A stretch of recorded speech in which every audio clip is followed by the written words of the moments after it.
નમસ્કાર વાલા વિદ્યાર્થી મિત્રો, સ્વાગત છે તમારું। આજે વાત કરીશું ધોરણ 9માં આપણી નવીન સ્વાધ્યાયન પોથી જે આપવામાં આવેલી છે તેમાં મિત્રો ગુજરાતી વિષયનો પાઠ નંબર 4 ગોપાળ બાપા, જેનું આપણે આ વિડીયોમાં સચોટ સાચું અને સંપૂર્ણ સોલ્યુશન કરવા જઈ રહ્યા છીએ।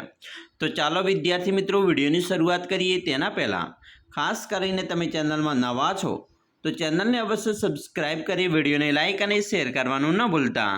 મિત્રો પાઠ 4 છે ગોપાળ બાપા, જેની અંદર આપણે સૌપ્રથમ તમારા જે સ્વાધ્યાયન પોથીની અંદર પ્રશ્નો છે એની વાત કરીએ તો તેમાં અ છે, જોડકા જોડવાના છે। જેમાં મિત્રો અ વિભાગની અંદર પહેલું છે કે મનુભાઈ પંચોળીનું ઉપનામ, તો બમાંથી જવાબ આપીએ તો જવાબ આવશે બ દર્શક, જે આપણે અહીંયા લખીશું જવાબમાં। બીજું જીર્ણ શિવાલય, જવાબ આવશે મિત્રો ક જૂનવાણી શિલ્પનો નમૂનો, જે આપણે અહીંયા જવાબમાં લખીશું। 3 ગોપાળ બાપા, જવાબ આવશે પરગજુ વ્યક્તિત્વ, જે આપણે અહીંયા અ લખીશું। મિત્રો બ ની વાત કરીએ તો નીચે આપેલા વિકલ્પમાંથી યોગ્ય વિકલ્પ પસંદ કરી ખલિયા પૂરવાની છે। જેમાં મિત્રો પહેલી ખલિયા છે કે જીર્ણ શિવાલય ખલિયા સરકારે બંધાવ્યું છે, તો જવાબ આવશે પેશવા। 5 આ તમારી પડખેના ખલિયાના રંજાડે તો પણ ઘણું છે, જવાબ આવશે દીપડા। 6 સયાજીરાવની ખલિયાની પારખવાની શક્તિ અચૂક હતી, જવાબ આવશે માણસ। 7 ગોપાળ બાપાના ગુરુનું નામ ખલિયા હતું, જવાબ આવશે માંડણ ભગત। 8 ઝેર તો બીજા જાણી જાણી મનુભાઈ પંચોળી લિખિત ખલિયા નવલ છે, તો બૃહદ નવલ છે। મિત્રો આગળ વાત કરીશું વિભાગ અની અંદર ક છે। નીચે આપેલા પ્રશ્નોના એક વાક્યમાં ઉત્તર લખવાના છે। મિત્રો 9મો પ્રશ્ન છે મહારાજ શ્રીમંત સયાજીરાવને લેખકે કેવા કહ્યા છે, તો જવાબ મિત્રો આપણો જવાબ બનશે લેખકે મહારાજ શ્રીમંત સયાજીરાવને સ્વપ્નસેવી કહ્યા છે। 10મો પ્રશ્ન છે જમીનની ખટપટ કરે છે એટલે શું કરે છે, તો જવાબ જમીનની ખટપટ એટલે જમીન અંગે વાટાઘાટો કરે છે। 11 ગોપાળ બાપા કૃતિનું સાહિત્ય સ્વરૂપ જણાવો, જવાબ ગોપાળ બાપા કૃતિનું સાહિત્ય સ્વરૂપ નવલકથા અંશ છે। 12 માંડણ ભગતના અવાજને ગોપાળ બાપા કોના અવાજ સાથે સરખાવે છે, જવાબ માંડણ ભગતના અવાજને ગોપાળ બાપા વાંસળીના અવાજ સાથે સરખાવે છે। 13 તે આભપરાનો છાંયો મૂકીને અહીં સા સારું જમીન માંગો છો, વાક્ય કોને કહે છે, જવાબ આ વાક્ય છે સયાજીરાવ ગોપાળ બાપાને કહે છે। મિત્રો ડ છે નીચે આપેલા પ્રશ્નોના 3-4 વાક્યમાં ઉત્તર લખો। 14મો પ્રશ્ન ગોપાળ બાપાએ શિવાલયની પૂજા કરવાની ના પાડી દીધી કારણ કે મિત્રો ગોપાળ બાપાએ શિવાલયની પૂજા કરવાની ના પાડી દીધી કારણ એનું હતું કે તેઓ એમ માનતા હતા કે આપણે સૌ મૂર્તિઓ જ છીએ, આ મૂર્તિઓને રહેવાની જગ્યા નથી મળતી, ત્યાં વળી પથ્થરની મૂર્તિઓને ક્યાં ભદ્રાવવી। 15મો પ્રશ્ન ગોપાળ બાપાના ગુરુ માંડણ ભગતનું ટૂંકમાં વર્ણન કરો, જવાબ ગોપાળ બાપાના ગુરુ માંડણ ભગતમાં અનોખું તેજ હતું। ગોપાળ બાપાના ગુરુએ એમને હરિનામનો વેપાર કરવાનું કહ્યું હતું। માંડણ ભગતનો વર્ણ કાળો હતો, એમની આંખો નીચે રાખવાની ટેવ હતી, એમનું હાસ્ય બાળકના જેવું નિર્મળ હતું અને તેમનો અવાજ વાંસળી જેવો હતો। તેઓ કૂતરાનું ધ્યાન રાખતા, ગલુડિયા સાથે ન સમજાય એવી ભાષામાં વાતો કરતા અને મરક મરક હસતા। એકવાર શરીર પર ચડી ગયેલ ગીંગોડાને ઉખેડવાની ના પાડતા કહ્યું, રેવા ગો, એને વળી બીજે ખાજ લેવા જવું પડશે ને, બહુ દી થઈ ગયા છે। અને માંડણ ભગતના આ શબ્દો ગીતામાં કહ્યું છે કે હું દેહ નથી પણ આત્મા છું, એને પ્રતીતિ કરાવે છે।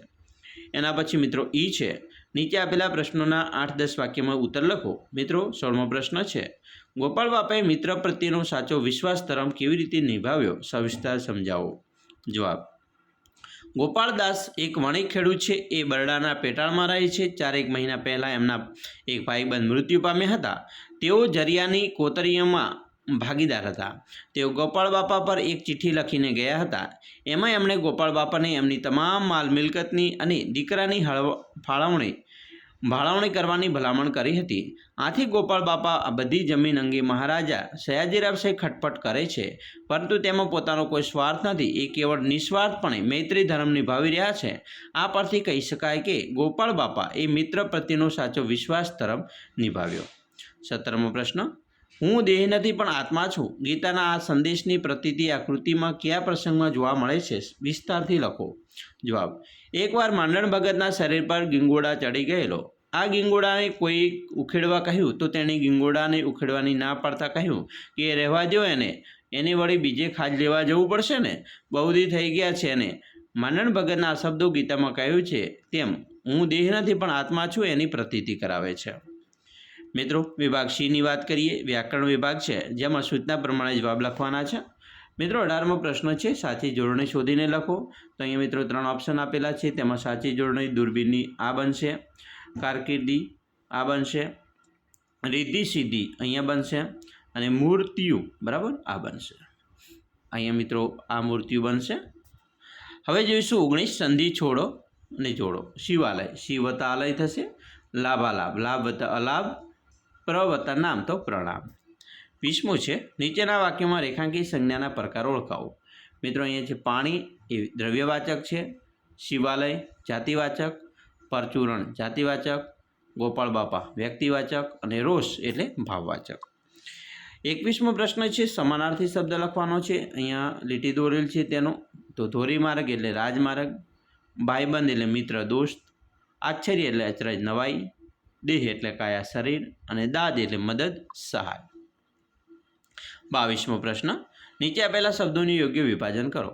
પૂર્વ પ્રત્યય જેમાં અચૂક અને અપૂજ આવશે, જ્યારે પર પ્રત્યય શિકારી સાવચેતી બનારસી, માંગણી બોરડી ગામડું, ભાળવણી ગાયકવાડી વતની અને ગુલાબી.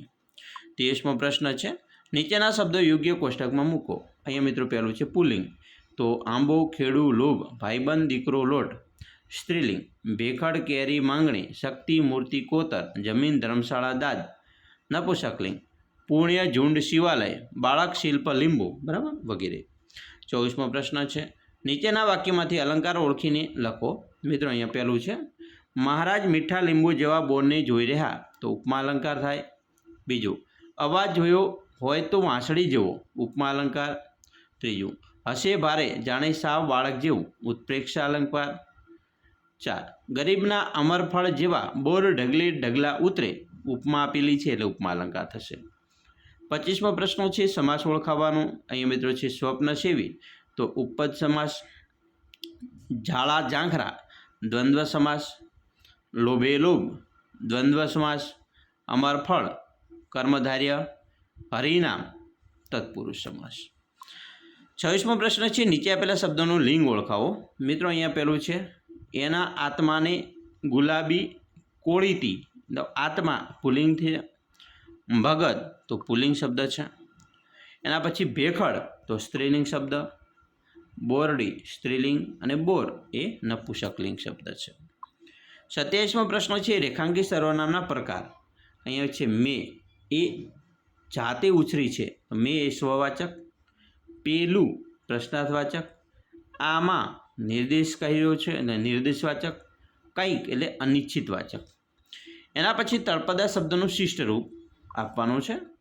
પડખે એટલે બાજુમાં, દોઢી એટલે ઓસરીમાં, વાવડે એટલે સમાચાર, દખ એટલે ખોટું લાગવું, મૂર્તિઓ એટલે મૂર્તિઓ.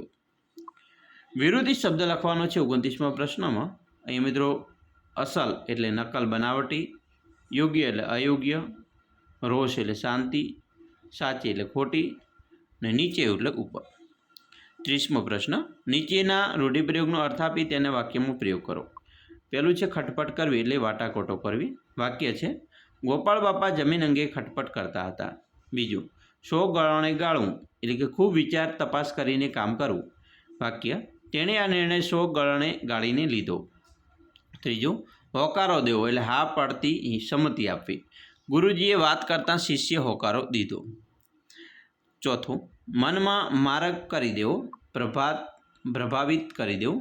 વાક્ય માંડણ ભગત લોકોના મનમાં માર્ગ કરી દેતા. 5 આંખ સામે આંખ માંડવી એટલે કે સામ સામે બેસવું. વાક્ય ચોર અને પોલીસ આંખ સામે આંખ માંડી.